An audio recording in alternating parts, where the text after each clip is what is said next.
Te damos gracias, Dios, por esta mañana, por darnos la oportunidad y el privilegio de estar delante de tu presencia y de recibir tu palabra. Te pido, Padre, que tu palabra fluya con libertad a nuestros corazones y que los ministre. Te pido, Espíritu Santo, que reveles este mensaje en cada corazón y que al salir de aquí podamos salir llenos de convicción. Úsame como una herramienta en tus manos y glorifícate en la vida de cada persona presente en esta mañana, en el nombre de Jesús. Amén y amén. Yo hoy voy a retomar donde el apóstol dejó la semana pasada. Saben que él ha estado estudiando el libro de Juan en el capítulo 8. ¿Cuántos estuvieron acá la semana pasada? La semana pasada él estuvo predicando acerca de conocer a Dios a través de la persona de Jesús. Hoy yo les voy a hablar de permanencia y libertad, se llama el mensaje. Vamos a abrir nuestras Biblias, los que trajeron Biblia, en Juan 8, desde los versículos 31 hasta el 36. Dice la palabra de Dios de la siguiente manera, dice: Entonces Jesús dijo a los judíos que habían creído en él: si ustedes permanecen en mi palabra, serán verdaderamente mis discípulos y conocerán la verdad, y la verdad los hará libres. Le respondieron: nosotros somos descendientes de Abraham y jamás hemos sido esclavos de nadie. ¿Cómo puedes decir, ustedes serán libres? Jesús les respondió: de cierto les digo que todo aquel que comete pecado, esclavo es del pecado. Y si el esclavo no se queda en la casa, no se queda en la casa para siempre, el Hijo sí se queda para siempre. Así que si el Hijo los liberta, serán verdaderamente libres. Amén. ¿Qué vemos en este pasaje y en esta escena? En este capítulo, Jesús está en el templo de Jerusalén durante una fiesta judía predicándole. Entonces había en ese cúmulo de personas que le escuchaban un grupo que estaba completamente en contra del mensaje. Habían otros que por el contrario habían creído el mensaje. ¿De acuerdo? Las personas querían saber de dónde provenía Jesús, quién eran sus orígenes y cuál era su identidad. Siempre le preguntaban más o menos así: ¿de dónde saliste tú? Porque cuando él predicaba constantemente decía que él es el Hijo de Dios. Él decía: yo soy el Hijo de Dios. La gente de su entorno, la gente judía decía: eso es una blasfemia, ¿cómo él va a decir que es el mismísimo Hijo de Dios? Entonces, para acusarlo de blasfemo, siempre intentaban de decirle: ajá, pero tú no eres hijo de José el carpintero, tú no eres hijo de María de Nazaret. Entonces siempre había esa pugna, esa lucha, esa resistencia, por decirlo de alguna manera, de las personas que escuchaban el mensaje de estos judíos a quienes Jesús le estaba predicando. Nosotros sabemos que Jesús era judío y que su ministerio inicialmente iba enfocado al pueblo judío. Él es el Salvador. Entonces los judíos estaban esperando ese Mesías y él, manifestado como Mesías, estaba haciendo su ministerio. ¿Cuál era el ministerio? Presentarse como lo que era: el Mesías, el Salvador del mundo, el Hijo de Dios que venía a salvar al pueblo de Israel. ¿Qué estaba pasando? Que a pesar de que él estaba soltando el mensaje y que había mucha resistencia, la palabra dice que había muchos en medio de ese cúmulo de gente que habían creído.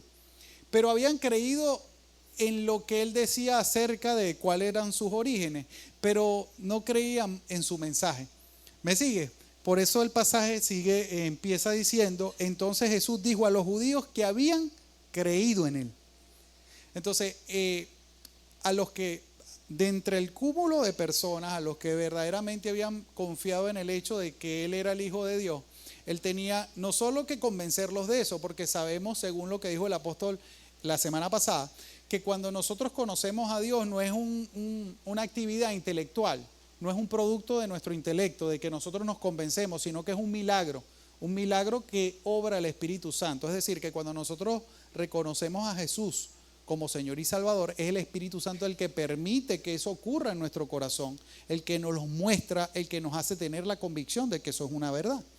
Entonces, estas personas en quienes había ocurrido el milagro creían en Jesús, pero necesitaban entender el mensaje, necesitaban creer voluntariamente el mensaje, porque era el poder de la palabra de Dios a través de Jesús lo que iba a liberarlos. Amén. Entonces vemos estas personas allí como medio resistiendo a Jesús, pero la propuesta de Jesús era muy simple. ¿Qué les decía Jesús? No basta con creer superficialmente, es si creen y practican sus enseñanzas que serán sus discípulos y entenderán la verdad, y es esa verdad la que los va a hacer libres. Ese era el mensaje, el metamensaje y lo que estaba contenido en las palabras de Jesús. Pero ¿qué pasaba? La gente estaba tan cerrada, tan indispuesta o tan predispuesta con lo que Jesús les estaba diciendo, que ellos llegan en el versículo 33, vamos a ponerlo aquí. Dice, fíjense lo que le respondieron las personas: linaje de Abraham somos y jamás hemos sido esclavos de nadie. ¿Cómo dices tú, seréis libres? A ver, era tal el orgullo étnico y religioso que estas personas tenían, que se les había olvidado que sí habían sido esclavos. ¿Dónde habían sido esclavos? En Egipto. Habían sido esclavos en Babilonia. Y en ese preciso momento estaban siendo esclavos de Roma. Porque los romanos habían conquistado y habían ocupado Jerusalén. Pero imagínense el orgullo de estas personas que cuando escuchan que Jesús les dice, los voy a hacer libres, se resisten y dicen, pero es que nosotros nunca hemos sido esclavos. Pero el corazón humano sigue teniendo esa perspectiva. O sea, a pesar de que en realidad ellos sí habían sido esclavos, sus antepasados habían sido esclavos, como en su presente ellos no se reconocían como esclavos, rechazaban el mensaje. Pero el mensaje de Jesús no se refería a esclavitud física. ¿A qué se refería? A esclavitud espiritual. Entonces, ¿de qué les estaba hablando Jesús? De que todos los que pecan, todos los que pecamos, somos esclavos del pecado. Y la libertad que quiere darnos Cristo es justamente libertad de la esclavitud del pecado. Amén. Ok, ¿cómo entonces Cristo se presenta a sí mismo como la libertad? Les voy a plantear lo siguiente. En nuestro mundo actual, las personas confunden la libertad con autonomía o independencia. Ven acá, la gente cree que es libre porque es autónomo para tomar sus decisiones o porque no depende de nadie más. Pero eso no es libertad. ¿Por qué no es libertad? Porque cuando tú decides vivir la vida con autonomía, va a pasar algo que no puedes evitar, y es que tu mente, tu cuerpo te va a imponer ciertas necesidades o ciertas, no solo necesidades, sino ciertos deseos. ¿Y qué va a pasar cuando tú decides obedecer a tus deseos y satisfacer tus necesidades? Que terminas pecando, ¿sí o no? Cuando la gente le da rienda suelta a sus deseos, termina pecando. Y de repente tú piensas, ¿cómo que termina pecando? Les voy a poner varios ejemplos. A ver, si una persona, comer es una necesidad, ¿sí o no? Pero ¿qué pasa cuando una persona come sin límite? Que se hace un daño a sí mismo, ¿sí o no? Se enferma. Entonces, lo que te es lícito y es necesario, ¿se puede convertir en un pecado? Sí, cuando dejas que la gula tome el control de tu vida y no puedes poner un límite a tu necesidad, eso se te va a constituir en un pecado. Entonces termina siendo la persona esclava de su necesidad de comer. ¿Me explico? Por ejemplo, todos necesitamos trabajar y la Biblia nos dice que el que no trabaje, que no coma. ¿Lo dice o no lo dice la Biblia? Pero hay personas que no se autoesclaviza el trabajo. No hay personas que utilizan al trabajo como una excusa para mantenerse todo el tiempo ocupado sin saber en realidad cuál es el objetivo de trabajar tanto. Hay gente así, ¿sí o no? Entonces, si tú le dices a una persona que es esclava del trabajo, le dices, ¿por qué te estás esforzando tanto? ¿Cuál meta tienes? Él no va a saber responderte cuál es su meta. Él lo que te va a responder es que sentirse ocupado lo hace sentir útil y que bueno, el fruto de ese esfuerzo pues está ahí a su disposición. Pero la verdad es que por mucho que, o sea, no estoy diciendo que debamos ser, que no debamos trabajar, no me malinterprete. Pero si tú lo haces sin un objetivo y sin unas metas, va a llegar un momento que eso se te va a convertir en una esclavitud. ¿Por qué? Porque acumulas pero no sabes para qué se está acumulando, porque probablemente ocurre una cosa y todo lo que acumulaste se te pueda ir de un momento a otro. Entonces te desgastaste la vida sin objetivo y cuando crees que vas a gozar del fruto de tu esfuerzo, entonces ya tu cuerpo no te da. Te enfermas y terminas también gastándote todo lo que te ganaste en tu enfermedad. ¿Es o no es así? Y ni hablar de otros aspectos, ni hablar del hecho de que somos el pináculo de la creación. Aparte de todo lo demás que fue creado, nosotros fuimos creados a imagen y semejanza de Dios.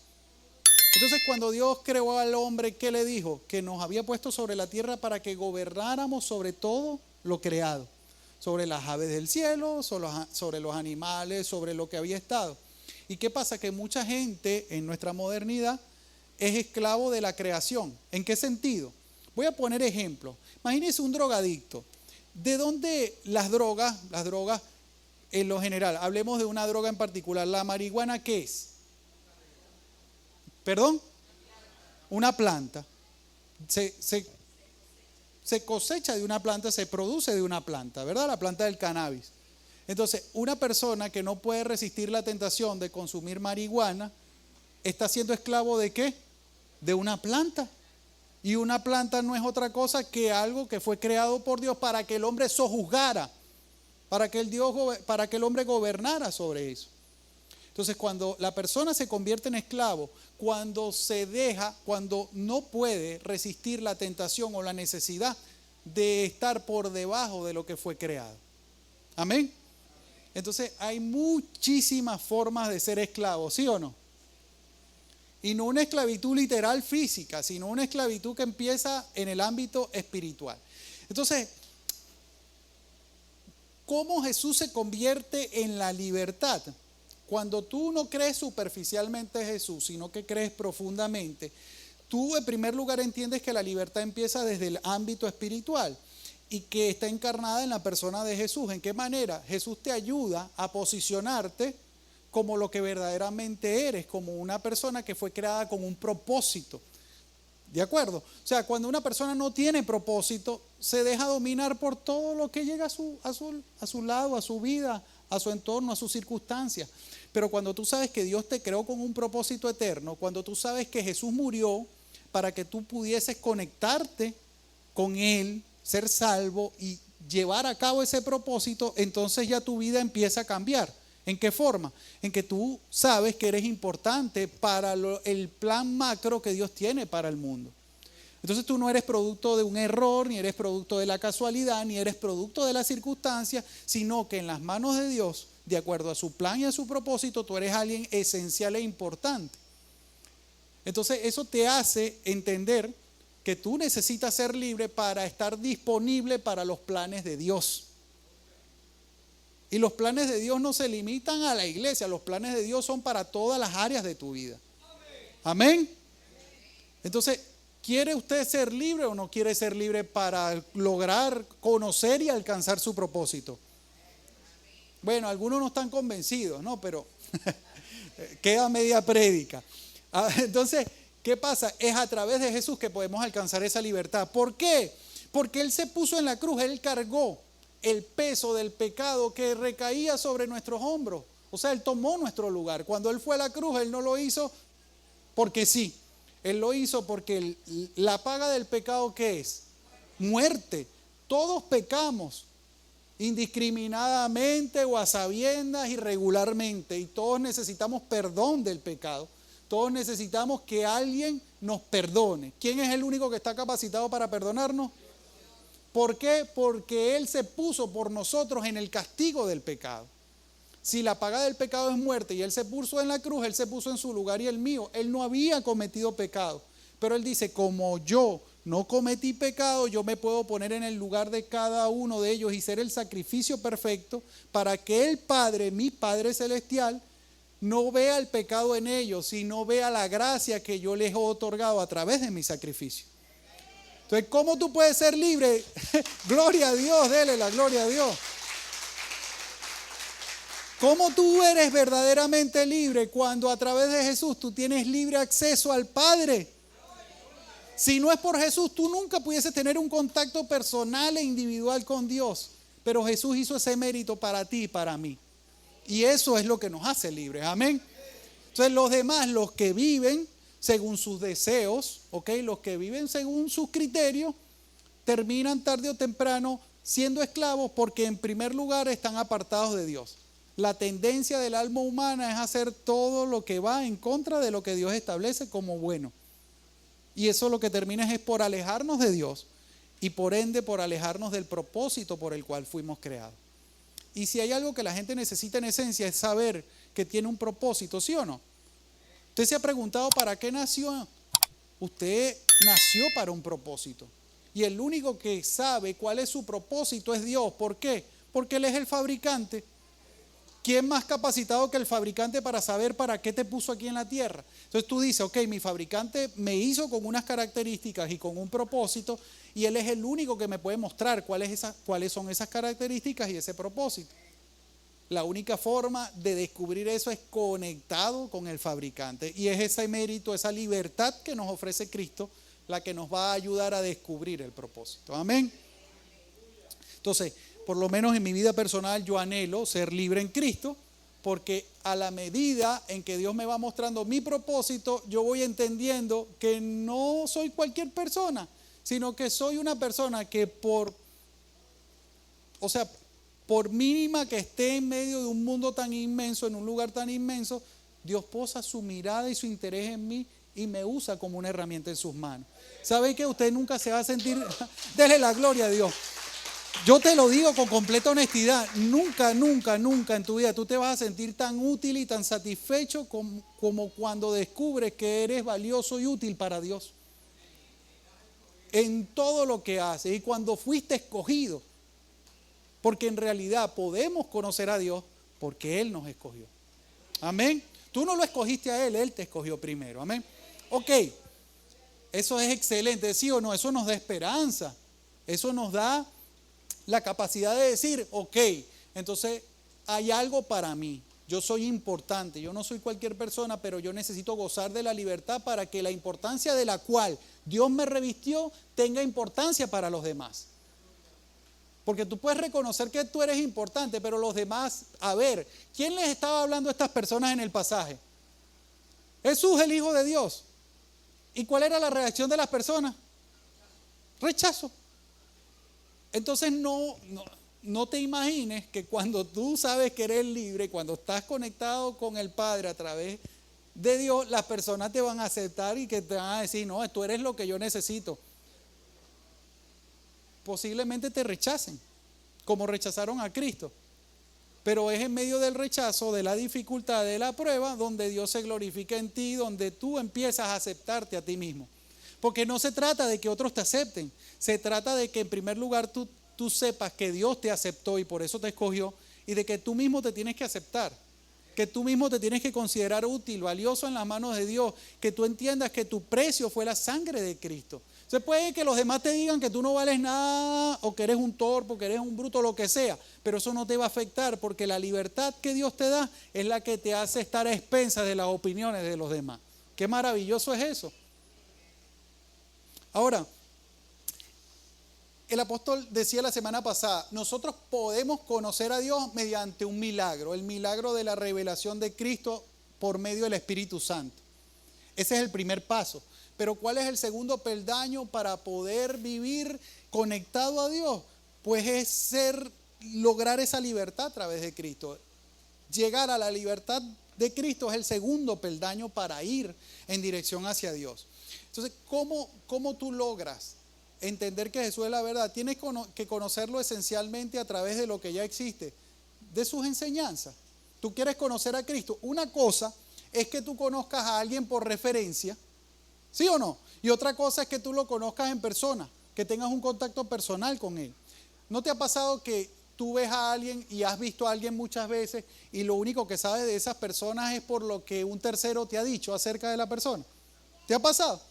Y si a ti te dicen, mira, tú conoces a fulano, tú eres capaz de decir, sí, yo lo conozco, pero has tratado o lo conozco de vista, exactamente, pero has tratado personalmente con esa persona. Para conocer una persona, ¿qué es lo que hace falta? Relación y contacto personal, ¿sí o no? Igual es con Dios. Tú quieres ser libre, tienes que asumir el compromiso de tener una relación personal con Él y contacto personal con Él, no a través de otras personas. Tú vienes acá y escuchas el mensaje.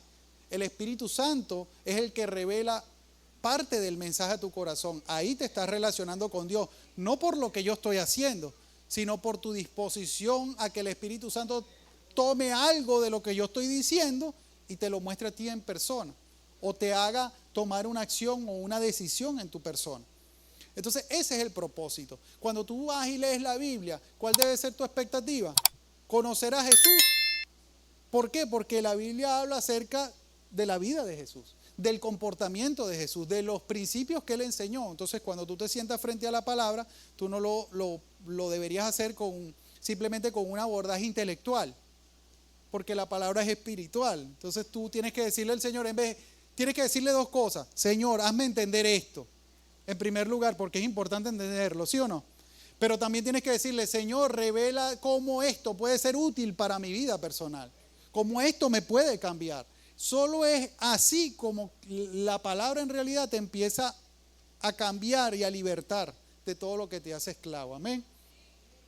Ahora, permanecer es la palabra, ese es el concepto. Permanecer es una decisión que tú vas a tomar. Dios no te va a obligar ni a venir a la iglesia, ni a orar, ni a leer la Biblia, ni a buscarlo. Él está allí siempre dispuesto y disponible, pero la decisión te corresponde a ti.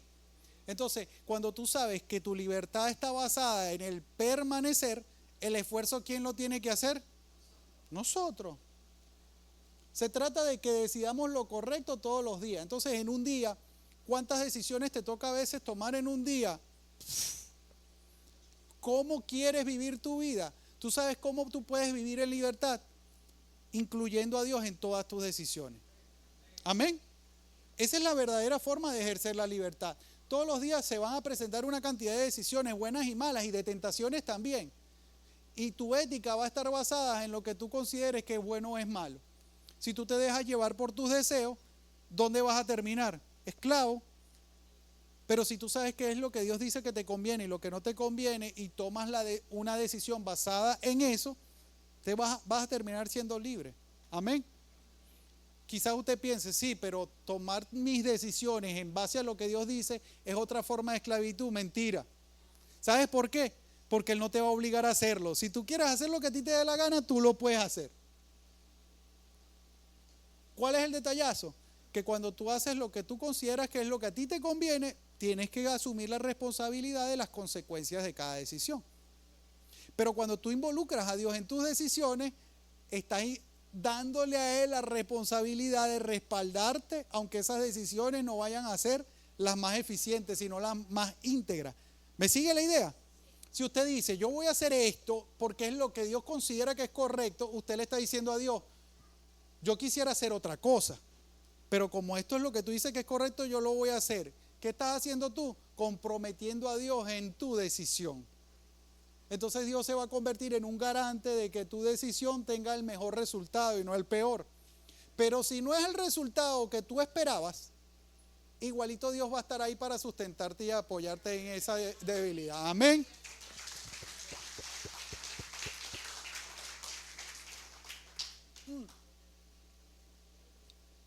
Le voy a poner un ejemplo a veces para que lo vean de manera más práctica. Cuando tú decides vivir estando disponible para Dios, creo que ese es el término más adecuado. Cuando tú decides vivir la libertad en Cristo, entonces es una decisión de disponibilidad. Hay una cantidad de cosas que tú tienes que hacer y que tienes que resolver y que tienes que decidir, pero tú quieres voluntariamente incluir a Dios. Entonces tú dices, bueno, Dios, yo salgo, voy a empezar este día y lo quiero empezar en tu nombre. Que yo pueda tener la sensibilidad de hacer aquello que me corresponde según lo que tú consideras que yo debo hacer. Entonces tú ya estás diciéndole a Dios en tu oración que tú vas a ser flexible durante el día para lograr hacer lo que Él quiere que tú hagas, aparte de todo lo que tú tienes que hacer. Miren lo que me pasó esta semana. Yo me considero una persona nerviosa. O sea, yo cuando tengo cosas que hacer no puedo pensar en otra cosa, que tengo que hacer esto, que tengo que hacer lo otro, que tengo que resolverlo. Me gusta resolver las cosas y soy responsable, me considero responsable. Entonces, tenía muchas cosas que hacer y llevé a mi hijo al atletismo, a su entrenamiento y lo dejé ahí y me fui a resolver las demás cosas. Y cuando habían pasado como una hora, suena el teléfono y veo que es el entrenador y el entrenador nunca me llama. Y yo dije, ay Dios mío, ¿qué pasó? Cuando atiendo el teléfono, él me dice, mira, está cerca. Y yo, ay Dios mío, ya me empecé a asustar. Le dije, sí, estoy aquí cerca. Me dijo, ¿será que te puedes venir? Yo le dije, ¿pero por qué? No, porque Luífer se cayó y se lujó el codo. Luífer no es mi hijo, Luífer es un compañero de mi hijo. Entonces, claro, como ellos saben que mi trabajo, mi profesión es ser fisioterapeuta, dicen, bueno, entonces sacó el codo, el fisioterapeuta de repente se lo puede. Yo dije, sí, yo voy para allá. Cuando yo llego, todos los muchachitos, como 30, 40 muchachitos, tenían cara de asustado. Y al que se le había salido el codo, ni les cuento, estaba fuera de sí porque eso duele horriblemente. Entonces, todo el mundo así como que llegó el que se lo va a poner y yo me asusté peor que todos ellos. Yo dije, ay Dios mío, qué compromiso. Llego donde está el muchachito y le digo, ¿qué pasó, papá? ¿Te duele? Sí, me duele horrible, horrible. Yo quiero que esto ya me lo acomodes y no sé qué. Y la mamá por allá llorando, por allá retiradita para que él no la viera y no se pusiera más nervioso. Yo dije, guau, y si yo meto la pata aquí, porque todas esas cosas te pasan por la cabeza. Yo iba en el camino orando, Señor, dame sabiduría, ¿por qué me llaman a mí? ¿Por qué no lo montaron de una vez en un carro y se lo llevaron para el hospital, Señor? Iba pensando todas esas cosas.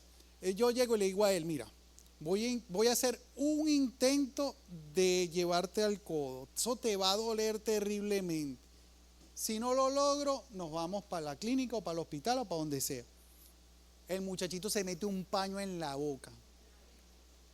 Yo el codo, el olecrano, el huesito de acá del codo, lo tenía aquí. Y tenía la mano así. Y yo le giro la mano y algo, y ese muchacho, ¡uy! Yo estaba que se me salían las lágrimas, porque yo lo veía como si viera a mi hijo. Yo le decía a él, tranquilo, que yo no te voy a hacer a ti nada que no le haría a Diego. Pero el codo quiso calzar y se trancó. Entonces se enderezó la mano, pero el codo no calzó. Y yo dije, aquí está pasando algo más, aquí está pasando algo malo, pero no podía poner cara de, porque si ya la mamá estaba por allá llorando. Entonces yo le dije a su profe, le dije, profe, hay que llevarlo a emergencias porque hay que hacerle una placa porque no sabemos si tiene una fractura, aparte de la luxación. Entonces me dijo, no le vayas a decir a la mamá que está fracturada. Y le dije, mire señora, vámonos para el hospital, vámonos. Me dijo, ¿para dónde vamos? La señora estaba nerviosísima. Yo soy nervioso y yo no sé, el Espíritu Santo me trajo en ese momento coherencia y tranquilidad. Le dije, ¿tiene un analgésico en su cartera? Sí. ¿Él es alérgico a algo? No. ¿Tiene agua? No. Vámonos para Farmatodo. Me bajé, compré una botellita de agua, una bolsa de hielo, pedí una bolsa. Yo ni sé, eso pasó en cuestión de segundos. Le monté la bolsa de hielo al muchacho y le digo, ¿qué es lo que está más cerca? El militar. Nos vamos para el militar. Ella me dice, no tenemos seguro. Y yo decía, ay Dios mío. Nos fuimos para el militar. Llegamos al militar y ni nos dejaron entrar. Nos dijeron, ¿qué tiene muchacho? ¿Una luxación de codo? No, aquí no hay traumatólogo. Yo, lléveselo para el hospital.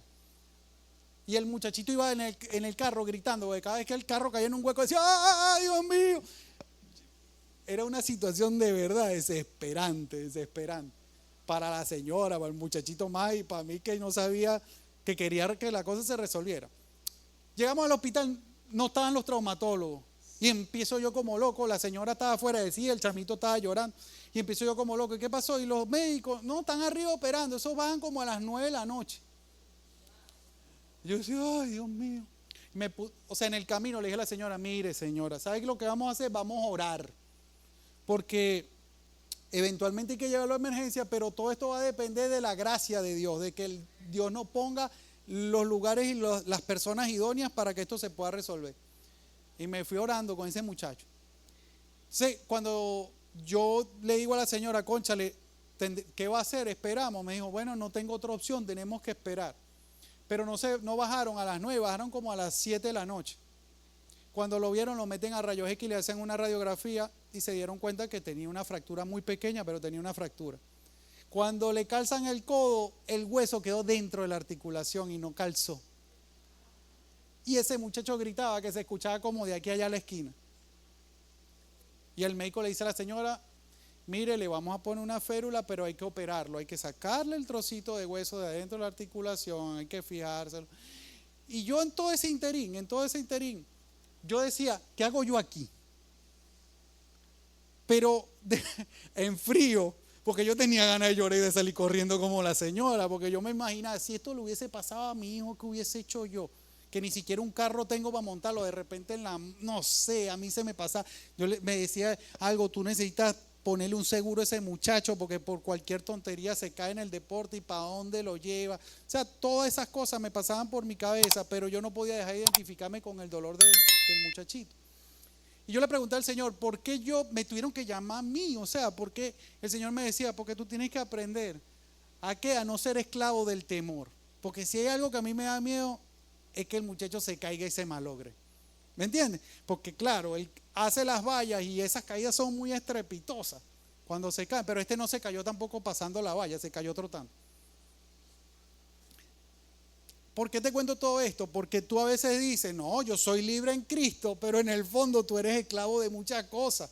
Y yo reconocí en ese momento que yo soy esclavo del temor. Y el Señor me estaba demostrando en ese momento, a través de un tercero, que gracias a Dios no era mi hijo, que todo tiene solución, que no puedes perder la calma y que cuando alguien está en crisis, si Él te puso ahí, tú tienes que ser la fuente de espiritualidad, de paz, de consuelo, de bendición, de ayuda para las personas. La señora me dice el siguiente día que todo lo que le explicó el médico ella no lo escuchó, no lo entendió nada. Y a mí me tocó contarle todo lo que el médico le dijo que hiciera y ella fue, le hizo una tomografía, no sé qué.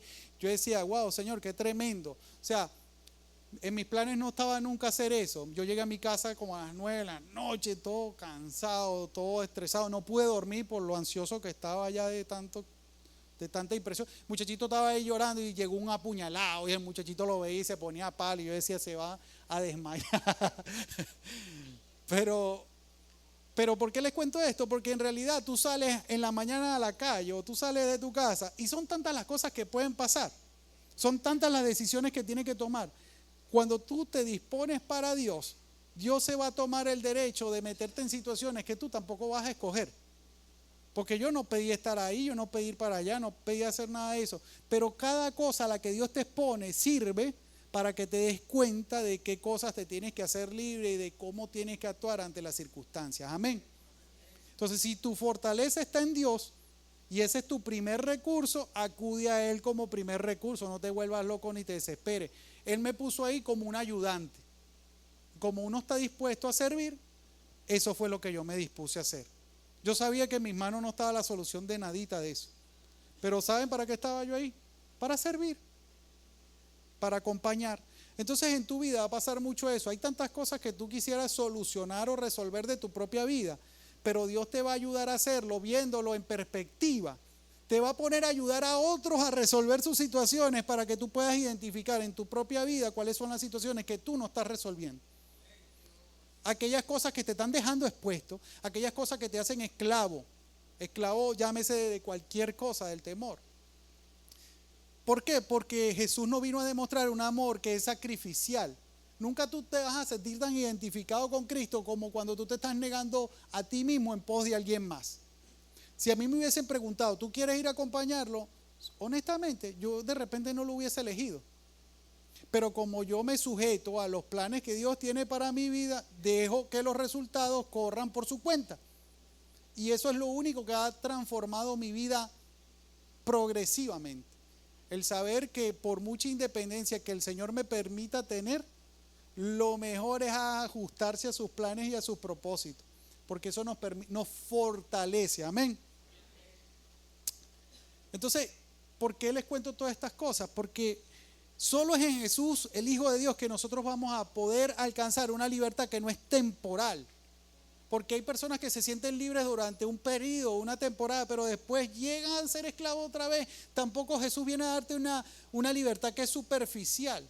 Si tú deseas verdaderamente dejarte guiar por Dios, vivir para Dios, cambiar tu mentalidad, incluirlo en tus planes y tus propósitos en tu vida, tú vas a ver cómo tus cosas se amplifican para bien, para mejor. Y esas cosas se van a manifestar a través de tu vida para los demás. Amén. Entonces, ¿cuál es mi anhelo cuando tú escuchas este mensaje?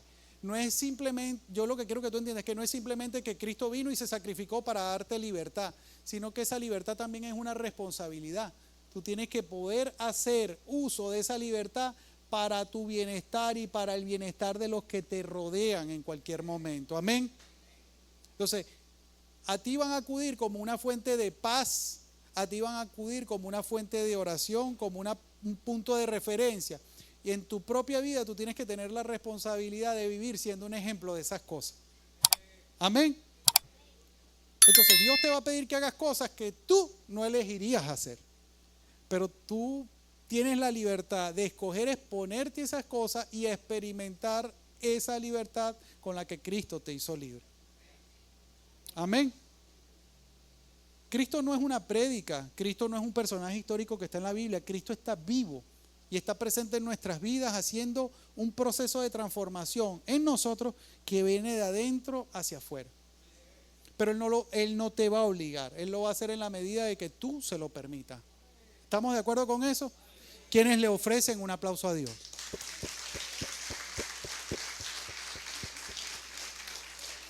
Hay 3 cosas que yo quiero que tomes en cuenta y que tengas presente del mensaje de hoy. La primera, debemos aprender a discernir entre libertad aparente y libertad verdadera. En nuestras decisiones diarias debemos elegir sabiamente, dando prioridad a la integridad y no a la eficiencia. ¿Cómo es esto? Tú siempre quieres ser eficiente en las cosas que haces, ¿sí o no? Pero muchas de las cosas que te convierten en una persona eficiente van en contra de los propósitos de Dios.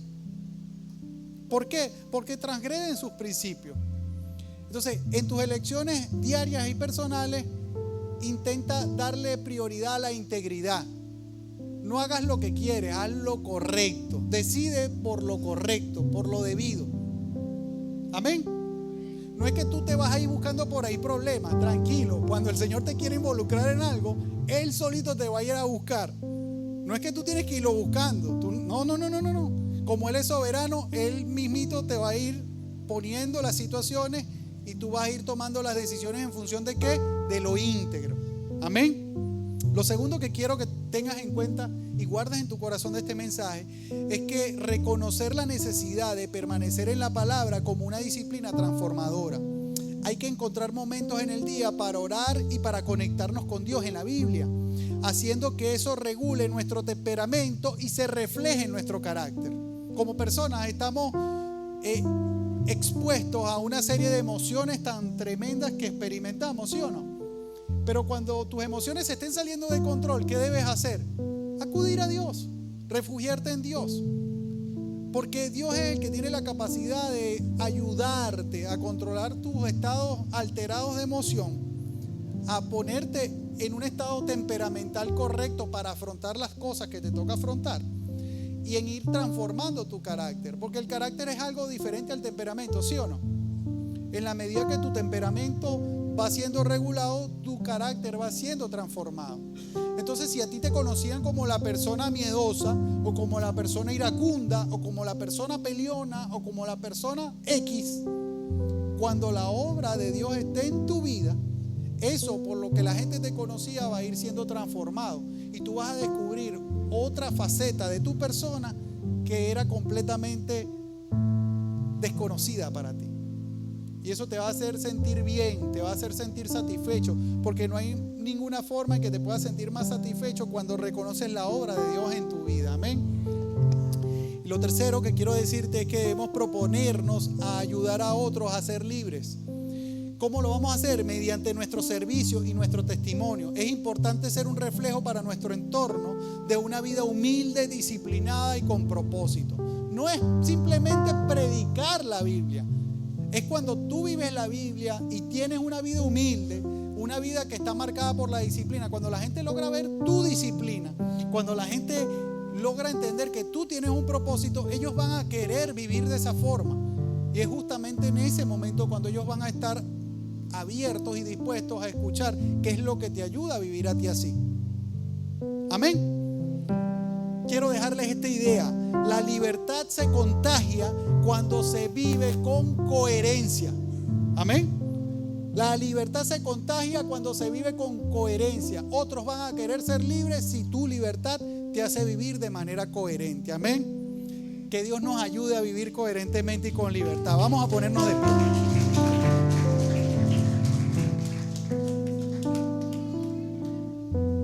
Te damos gracias, Señor, por esta mañana, por tu palabra que es viva y es eficaz y llega a nuestra mente y a nuestro corazón por la ayuda de tu Espíritu Santo y transforma nuestra vida y nuestro pensamiento. Así que te damos gracias por esta palabra y por esta mañana. Yo te pido, Señor, que en mi vida y en la vida de cada persona que has traído a este lugar tenga la palabra el poder transformador de hacerlos libres. Haznos libres, Señor, a todos los que recibimos y vivimos apegados a ti. Ayúdanos a defender y a perseverar en esa libertad. Ayúdanos a permanecer en tu verdad y ayúdanos a pensar de acuerdo a tus pensamientos, cualquiera sea la circunstancia que estemos atravesando. Yo te bendigo, te doy la honra y la gloria, Señor, y te doy gracias por mi vida y por todas las personas que han recibido el mensaje en esta mañana. En el nombre de Jesús, amén y amén.